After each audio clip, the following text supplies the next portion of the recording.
Olá, seja bem-vindo à Rede Capital de Comunicação com o programa Varela Torres, o seu momento jurídico.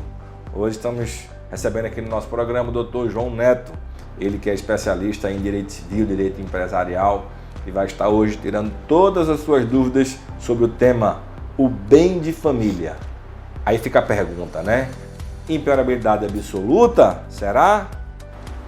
Vamos aprender tudo sobre esse tema. Doutor João, que bom ter você aqui em nosso programa, mais uma vez, né? Mais uma vez. Agradeço a oportunidade mais uma vez, pela terceira já. Espero estar compartilhando aí com os nossos telespectadores um pouquinho de conhecimento. Aí vem a primeira dúvida, né? Bem de família é aquela casa da vovó, que todo mundo se reúne para almoçar, jantar, passar Natal. O que é esse tal aí, bem de família? Bom, o bem de família ele é regulado, protegido e definido por dois dispositivos legais, que é o Código Civil, primeiro deles a Lei 8.009 de 90, que é anterior ao Código Civil, que é a lei da impenhorabilidade do bem de família. Então, consequentemente, o artigo 1º já define, conceitua o bem de família, e o artigo 1712 do Código Civil define também o que é o bem de família e, afinal de contas, o que é o bem de família. O bem de família é, a legislação define como o prédio, o imóvel, urbano ou rural, em que ali reside o núcleo familiar, a entidade familiar ou os cônjuges, mas que tem como fim a moradia. Pode ser urbano, pode ser rural, um imóvel único que tem como fim a moradia da entidade familiar. E o que é a impenhorabilidade desse imóvel? A impenhorabilidade do bem de família, ela é uma proteção legal para que garante que a família, a entidade familiar, os cônjuges, os pais, os filhos, possam ter esse resguardo do imóvel perante dívidas, perante problemas fiscais, problemas extrajudiciais que venham a afetar o imóvel.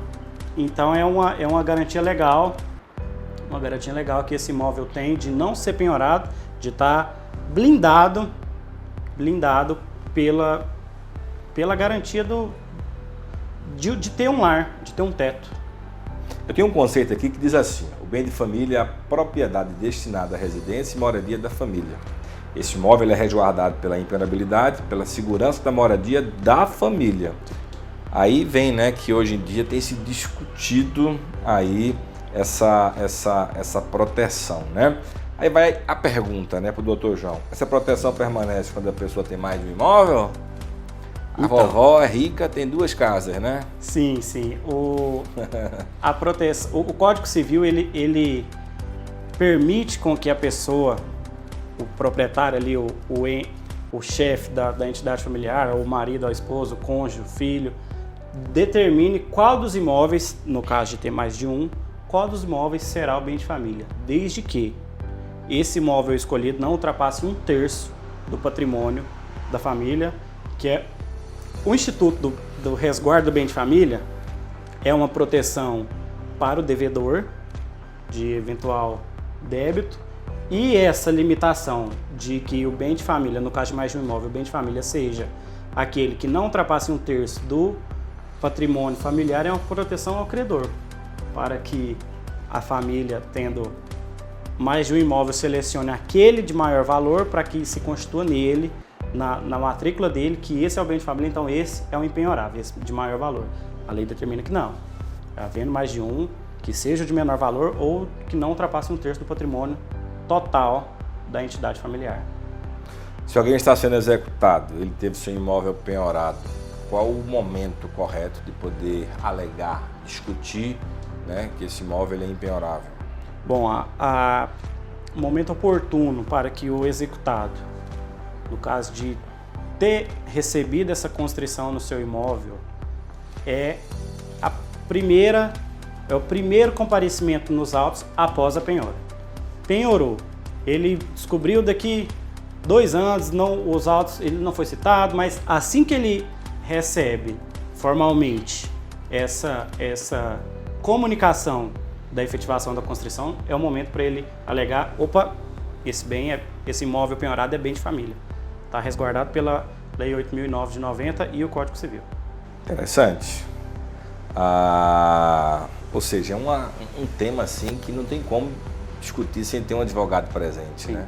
Com certeza. Não é só comparecer, porque tem que trazer as questões técnicas e a identificação e a comprovação de aquele bem, que ele é o único bem aí de família, né? Sim.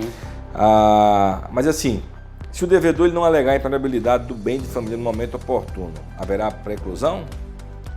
Não. O STF já decidiu sobre isso. O STJ corroborou que não há preclusão da não alegação de impenhorabilidade no momento oportuno pelo devedor por se tratar de matéria de ordem pública. Então, desde que seja anterior à arrematação, já que o imóvel está penhorado, ele será avaliado e posteriormente levado a leilão, asta pública e o respectivo arremate. O devedor comparecendo nos autos antes da arrematação e alegando a sua impenhorabilidade, ele não está ali punido com a preclusão. Ele pode alegar, desde que seja antes da arrematação, por ser matéria de ordem pública. O ministro Luiz Felipe Salomão do STJ já firmou esse entendimento desde 2012. Excelente. Gente, vamos aqui a um pequeno intervalo, tá? Dá tempo de você tomar uma água, ir ao banheiro e volta, que tem muita coisa boa para você no segundo bloco. Até já. A Varela Torres Recuperação de Crédito, com sede na capital do estado de Goiás, atua em todo o território nacional e é composta por corpo jurídico especializado que contém advogados, auxiliares jurídicos e recuperadores de crédito. A equipe é apta a realizar negociações de casos de diversos níveis de complexidade, tanto em âmbito judicial quanto extrajudicial. Sua empresa ou condomínio sem inadimplência de recebíveis.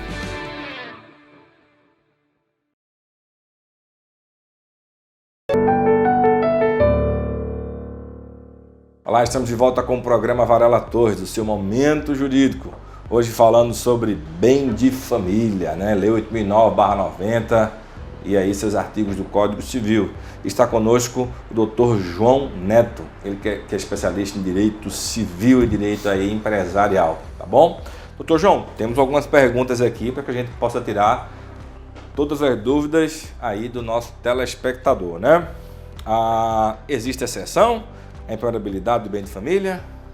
Bom, existe exceção a essa impenhorabilidade do bem de família, portanto ele pode ser penhorado. O que define isso é o artigo 3º da Lei 8009 de 90, que determina ali sobre a impenhorabilidade do bem de família, e são diferentes hipóteses que desde o advento da lei até os dias atuais já tiveram incisos revogados, e persistem alguns, como algumas situações quando o devedor, quando a pessoa, o dono, o proprietário do bem de família, assume garantia locatícia como fiador, quando esse bem é dado como garantia de um contrato de empréstimo, um contrato de financiamento, quando existe execuções, quando existe créditos tributários, débitos tributários do proprietário, esse bem pode ser penhorado. Então, o artigo 3º são diversas situações. O artigo 3º da Lei 8009, ele traz as exceções à impenhorabilidade e demonstra que essa impenhorabilidade ela não é absoluta e blinda completamente o imóvel, trazendo aí as perspectivas que podem desfazer essa impenhorabilidade. Excelente. E no caso de garantia de fiança, né? Hoje em dia o pessoal tem o maior medo, né? Sim. De ser fiador. Também entra como impenhorável o bem da família? Não.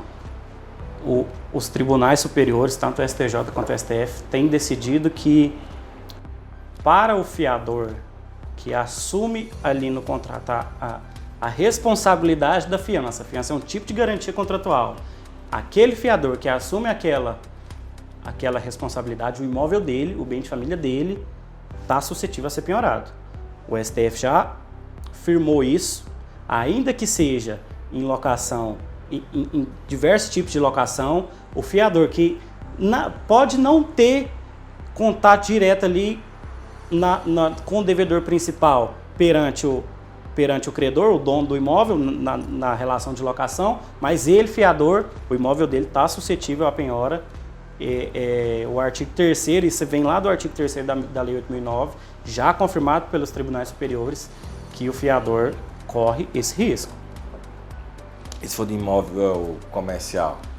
Pois é, ultimamente a discussão que vem sendo aventada nos tribunais superiores é justamente essa. A fiança numa locação residencial, ali trata-se de imóvel de moradia para moradia, do fiador com o locatário e o locador. Agora, na relação comercial é diferente, porque é uma relação contratual de locação cujo imóvel locado ele é destinado para o comércio, para gerar renda, para gerar emprego, trazer benefício ali para o locatário e movimentar a economia. Só que o fiador também dessa relação contratual de locação comercial foi decidido, inclusive por um julgamento de relatoria do ministro Alexandre de Moraes, do STF, tema 1046, que esse imóvel pode ser penhorado. O imóvel do fiador numa garantia de locação comercial. Então, por mais que não estejamos tratando de um imóvel locado para moradia, o do fiador, que é a moradia dele, pode ser penhorado.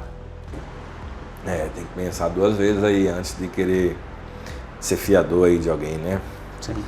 Doutor João, e na prática, existe muita procura, muitos processos para poder discutir bem de família? Sim, e existem muitas demandas, mesmo porque em contratos de financiamento de imóvel, é prática que o imóvel a ser financiado já figura como garantia, é prática que o devedor que ali assume esse financiamento indique outro imóvel, é prática que num contrato de locação, principalmente contratos de locações comerciais que são mais altos, locação de galpão, locação de terreno, que o fiador, que seja feita a garantia de fiança por pessoa que comprove ter bens, justamente para que o possível credor possa ter ali subsídios para percorrer, para saldar essa eventual dívida que venha acontecer. Então, essa matéria do bem de família ela é muito procurada nos escritórios, na seara judicial, porque recai em constrições dia após dia em bens de família. Tem devedores que o bem não é de família, quando a gente advoga para o credor, que alega ser bem de família e na verdade não é, a pessoa tem diversos imóveis, não existe o registro na matrícula que é bem de família, como o Código Civil permite que assim o faça. Então essa é a procura que nós temos. Interessante. Gente, então toma cuidado com o seu imóvel, que às vezes você conseguiu levantar ele com tanto suor, né, fruto do seu trabalho, que você não venha perdê-lo, né, por qualquer aí problema, ainda mais sendo fiador, como foi dito aqui, e outras questões mais, né? Débitos decorrentes do próprio imóvel, a empregada doméstica, por exemplo, ela faz com que você venha perder essa impenabilidade. Débitos do próprio imóvel, taxa condominial, no caso de apartamento, né, pelo fato de débito ser próprio terreno, você pode perder também seu imóvel. Então fica atento, né, faz contas para não ficar aí esse buraco, esse rombo financeiro e você vir a perder aí aquele seu local de moradia que é tão importante, tá bom? Doutor João, muito obrigado. Eu que agradeço a oportunidade mais uma vez de estar aqui com os nossos telespectadores e poder acrescentar um pouquinho aí com a nossa legislação civil, nossa atuação. Deus abençoe a todos e até a próxima.